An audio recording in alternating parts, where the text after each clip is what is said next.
What up, guys? Welcome back to the channel. I'm Matt Wyatt. So 2024 is officially over.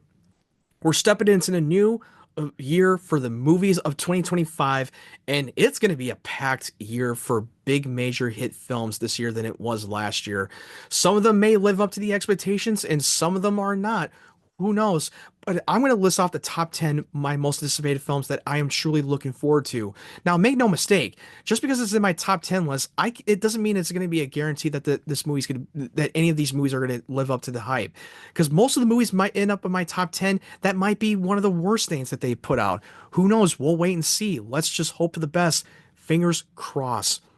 Now, I'm going to get into my honorable mentions that didn't make it into my top 10 most anticipated films of 2025. I'm going to list off the honorable mentions list. Uh, here's one. Predator Badlands, Edgar Wright's The Running Man, Zootopia 2, The Black Phone 2, Nobody 2, The Accountant 2. I know there's a lot of sequels of that ends with 2. I know it's weird. Ryan Coogler's Sinners with Michael B. Jordan, Tron Ares, a John Wick spinoff film called Ballerina, the Wolfman, Jurassic World Rebirth, and the MCU's Thunderbolts. Now, coming in at my number 10 of my most anticipated films of 2025, it is 28 years later. Now, look, I have not seen the first two 28 movies, like 28 days later and weeks later. I have not watched those films, but it's developed a lot of great following for the original film that was directed by Danny Boyle, and he has come back to direct the third installment of the franchise called 28 Years Later. I thought the trailer was such a banger, and you got a new cast members with Aaron Taylor Johnson, Jodie Comer, Ray Fiennes, and so on. And Cillian Murphy, who was in the original film, I've heard he's supposed to make an appearance in the movie, and I don't know how much screen time he's going to have in that film. But I am planning on watching the first two films to get prepped and ready for 28 years later. The trailer looks like it's a banger, and this is distributed by Sony himself. I think it looks very promising, and Danny Boyle is a very good filmmaker, and I'm looking forward to it. And I can't wait to watch the first two movies before going into the third film. Now coming in at number 9, I got Mickey 17. I've seen the trailer. It looks great. You got Robert Pattinson. You got Bong Joon-ho, who directed Parasite, that won an Academy Award for Best Director and Best Picture, directing this original sci-fi film, and it looks bonkers as hell. It looks like it's going to be more of a dark comedy, and this is telling the story about Mickey Barnes, who finds himself in an extraordinary circumstances of working for an employer who demands the ultimate commitment to the job to die for a living. Literally, not figuratively, literally. Every time he dies, there's going to be another duplicate version of himself, but things go horribly wrong when he doesn't die and his duplicate is still living on, and they're going to be at each other's throats. And this is going to be insane, that the way we're going to see these two interact, but having Robert Pattinson play two separate characters. This looks awesome, and it's got Stephen Yeun. It's got an incredible cast. I can't wait to watch Mickey 17.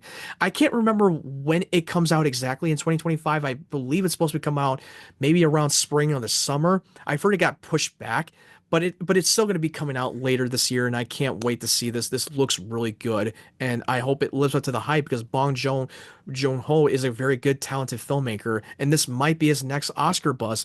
Who knows? We'll wait and see. Coming in at number 8, I got Wicked for Good, a Wicked 2 film that is a follow-up to the first movie that came out not so long ago, because they filmed two movies back to back, and John M. Chu is returning to direct the film, and it's pretty much already been filmed. They're just in post-production, and they're already working on it, and it's supposed to come out in the same month as the last film did. And it's the first Wicked film. It's already made over 600 million worldwide, and I have no doubt that this movie is going to crack $1 billion. This definitely has a guarantee. If this sequel lives up to the hype, this is going to make over $1 billion at the worldwide box office. And I thought the first film of Wicked was absolutely fantastic. I can't wait to see them continuing on with the story with Alphaba and Glinda, and see where their story goes. And there are parts in the movie, in the first one, in the beginning, that felt very misleading. And especially with Alphaba, who is the Wicked Witch of the West. Is she really dead? Or are they playing off the fake death, and that's what they want us to believe? Because you got to remember, she's the most misunderstood character, and they labeled her as as a evil, wicked witch that everybody hates and fears. And I feel like that there's going to be more to the story than what they're letting on. And I hope that this movie delivers because I love the first film so much. Let's hope that part two does just as good as the first one. I can't wait. And I have a feeling that we're going to get a first trailer during the Super Bowl. It wouldn't surprise me if they did. That is because they did the same thing last time with last year's Super Bowl. Coming in at number seven, I got F1, that is directed by Joseph Kosinski, who directed Tron Legacy and Top Gun Maverick, a film that I had no knowledge that this film was getting made. They put out the trailer during the summer of 2024, and this movie doesn't come out until the summer of 2025, which I thought was a big mistake for them to put out the trailer so soon, especially when it's so far out. I wish they would have waited until the Super Bowl to get people on board and hype and that they know that it's coming out. And the way that they put out the trailer, they put out the Queen song that We Will Rock You, and they don't tell us much of what this movie's about. I mean, I'm only reading from a synopsis standpoint of what this movie's about. It's about racing legend Sonny Hayes, that is played by Brad Pitt, is coast out of retirement to lead a struggling Formula One team and to mentor a young hotshot driver while chasing one more chance at glory. I've never followed the F1 single racing events ever. I've never watched it. I never find it all that interesting, but watching from the trailer standpoint got me intrigued, especially the way they did the practical effects of the racing sequences and shot it in the POV, especially from Brad Pitt. I don't know how much that he did his own stunts from watching from the trailer standpoint, but the camera work looks incredible and it was shot on an IMAX camera, and this could potentially be the next Top Gun Maverick. Who knows? We'll wait and see because I think Joseph Kosinski is a very good director. I thought he did a phenomenal job with Top Gun Maverick. Coming in at number six, I got Karate Kid Legends. This took me by surprise when they announced that they were going to do a Karate Kid movie that is going to be taking place after Cobra Kai, and they were going to have Ralph Macchio, who plays Daniel LaRusso, and you've got Mr. Han, played by Jackie Chan, who was coming from the 2011's Karate Kid remake with Jaden Smith. They're both going to be crossing paths together, and now that the remake of the film is now canon and part of this universe, the teaser trailer really blew my mind of how great it looks. It looks like it's going to be add a little bit more drama, and it's going to be a little bit more serious, and it's going to take a lot of influence of the Asian culture with the kung fu and all that stuff. And we're going to see these two mentoring this young kid who is pretty much going through the same same story as what Daniel Russo had to go through the original film. It's basically going to be a similar plot to the original film, especially with the remake. A kid who moves into a new town, a new place with his mom, and he gets bullied and he falls in love with this one girl, and he's going to need a mentor to teach him how to fight and defend himself and go into that whole underdog story. But this time around, he's going to be having two mentor figures, one with Mr. Han, who does the Master of Kung Fu, who is all about taking off the jacket and picking up the jacket technique, and Daniel LaRusso's karate defense with wax on, wax off. And this is supposed to be a time jump 3 years after the events of the final season of Cobra Kai, which I am a fan of the show Cobra Kai. I love the original Karate Kid movie, Karate Kid Part 2, which I thought was a very underrated sequel. I understand that not everybody liked that film, and Karate Kid Part 3 was the weakest out of the three, but I'm glad that they were still continuing on the legacy of this franchise. And I think that looks like it's going to live up to the hype. I can't wait to see Ralph Macchio and Jackie Chan have their own screen time together and how this all mesh up. And I think it looks fantastic. I really hope that they do a great job. Hopefully, Sony can give a great comeback this year than they did last year. All right, coming in at number five, I got the MCU's The Fantastic Four First Steps. Yeah, this is going to be a biggest coin toss for the MCU, especially with the Fantastic Four, because over the years they have been failing to adapt into a good movie of the Fantastic Four. They essentially Fox have ran that IP to the ground, especially the latest Fantastic Four called Fantastic Fan Four Stick that came out in 2015 with one with Miles Teller and Michael B. Jordan. That was a big letdown.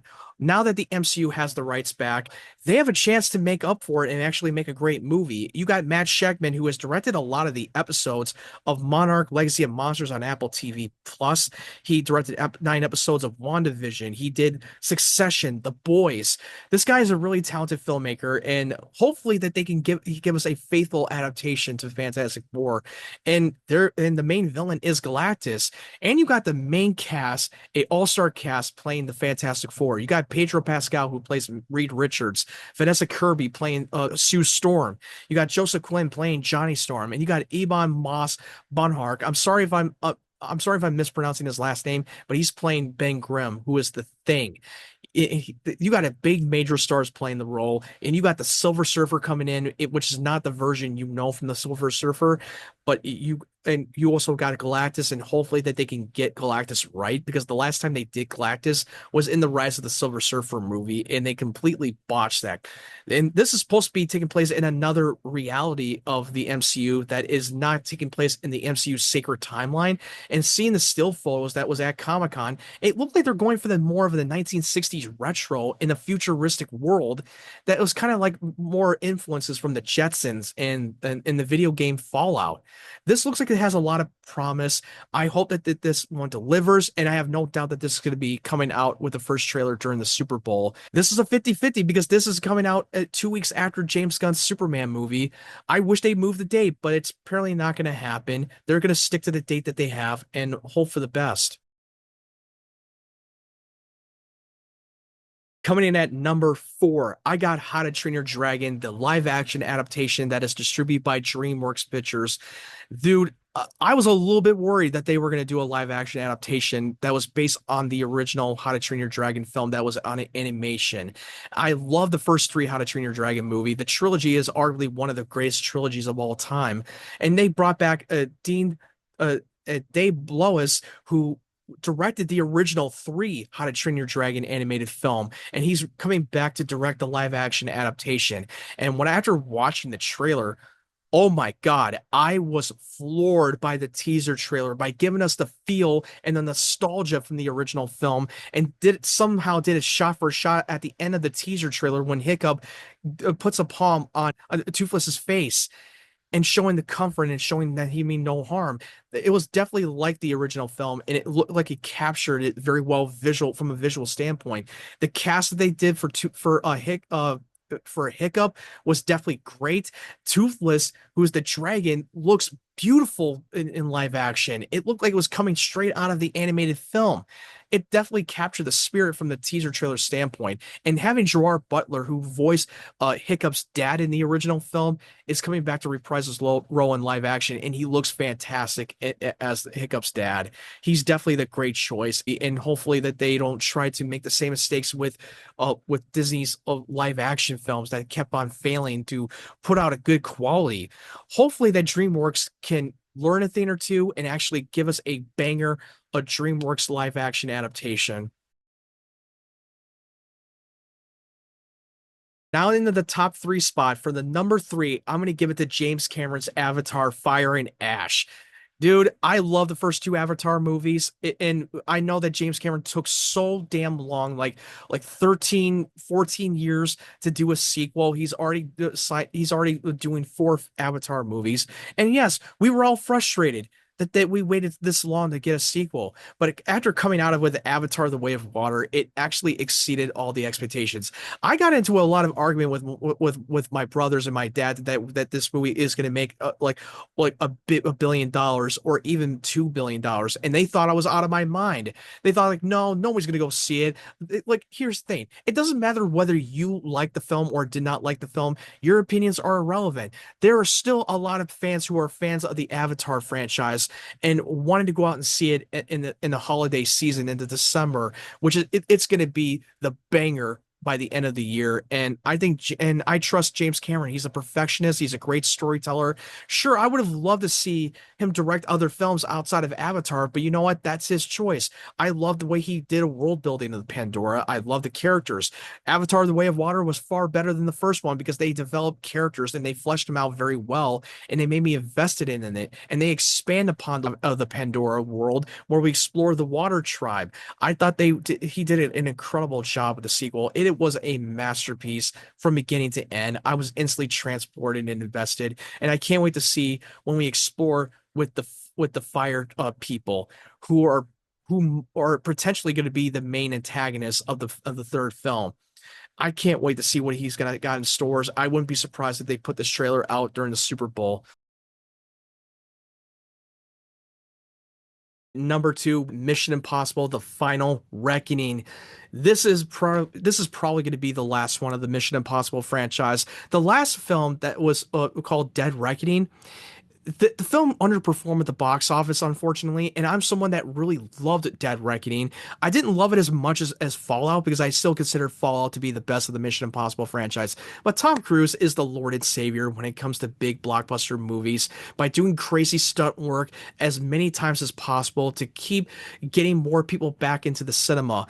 And even his film Top Gun Maverick, which was another biggest, one of the greatest sequels of all time, is another potential of the franchise. And because if it weren't for Tom Cruise being more hands-on with these movies wouldn't be as good as it is now today, and it wouldn't be where it is. He is the only last remaining movie stars in a big blockbuster franchise, in a movie that for action films that we don't often quite get. Yeah, we're gonna see him going, hanging on an airplane, jumping off buildings, like jumping on trains. We're gonna keep continuing to see him do more of those. And yes, the Mission Impossible movie for the Final Reckoning is definitely going to be the last one, but it all depends. Is this going to make more than Dead Reckoning?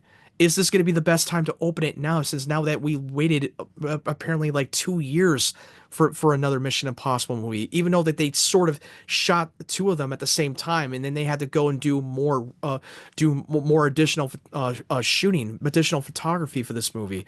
I really hope that this lives up to the hype for the last Mission Impossible. I think Tom Cruise is definitely going to crush it. It is something that we've all been anticipating for those of us who have been a big fan of Tom Cruise. Most of you already know, who have been following me on my channel for a while, you know that my number one most anticipated film in 2025 is James Gunn's DC's Superman.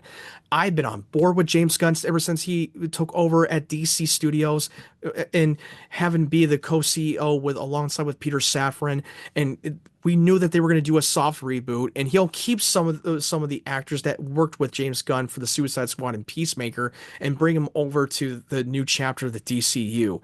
And Superman is the true beginning of the DCU.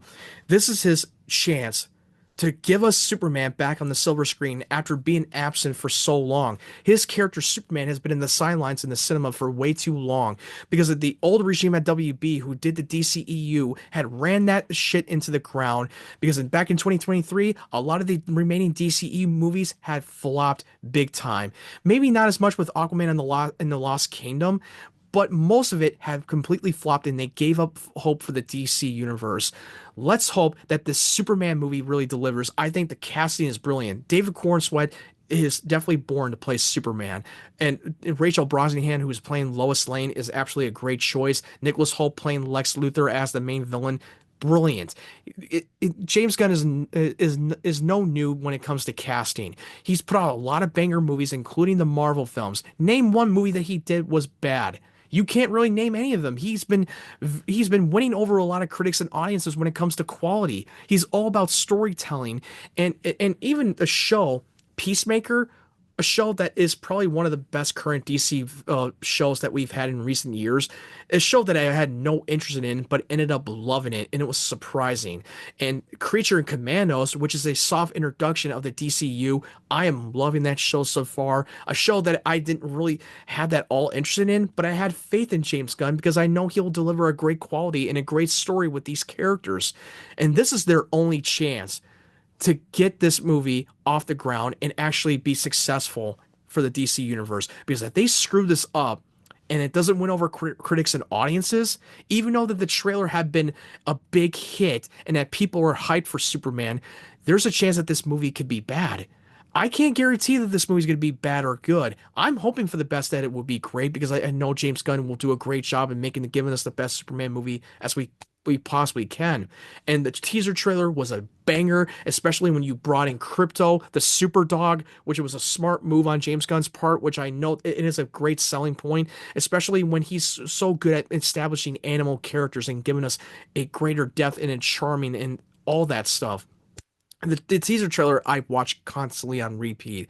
I really hope that this movie delivers because if they don't, you can kiss those upcoming plans goodbye. I already know that they already got a few of them in a greenlit that are coming out in 2026. They're about to start shooting Supergirl Woman of Tomorrow. They're about to start shooting the Lantern series for the HBO series that is part of James Gunn's DCU, and they got Lobo that's going to be played by Jason Momoa that will be in Supergirl Woman of Tomorrow. It's just to show you that Jason Momoa is not going to be playing that current Aquaman anymore. They're moving on from the DCEU characters. They're moving on to some new chapter, and we're going to get a new DC characters with Flash, Wonder Woman, and Batman. And look, I'm still a little bit worried that this movie may not live up to the hype, or it may not win over critics. Even though I ended up loving Superman, there's a chance that it may not win over critics and audiences. Like, for instance, I love Man of Steel. The Zack Snyder's Man of Steel with Henry Cavill. I don't give a fuck what anybody else says. I thought Man of Steel was a masterpiece and it's the best Superman movie of all time. But unfortunately, at the time when it came out, it did not win over critics and audiences, and WB second guessed everything. Let's just hope that they can give us back Superman again and give us the hopeful, joyful character that we all need and that we haven't had in a long time. Now, what are your top 10 most anticipated films of 2025? I would love to see your list in the comment section below. If you're new to the channel, make sure you hit that subscribe button. My goal is to reach 500 subscribers, and there's going to be a lot of new stuff that I'm going to be doing on my channel, but I'm not going to reveal it too much of what I'm going to do next. I'm still trying to figure out what else I want to do, but I have an idea what I want to do next. And turn on the bell notification so you know when my videos are uploaded on my channel so you won't miss anything.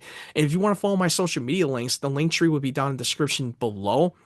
I hope you guys had a great holiday with Christmas and New Year's now that it's actually over. It sucks that it's over and it flew by so quickly, but you know what? I had a good holiday and I hope you guys had a great holiday. Thank you guys so much for watching. I hope you guys have a great day, great evening, wherever you're from. Let's hope that 2025 is going to be a lot of great banger movies for this year. Stay tuned for more of my content.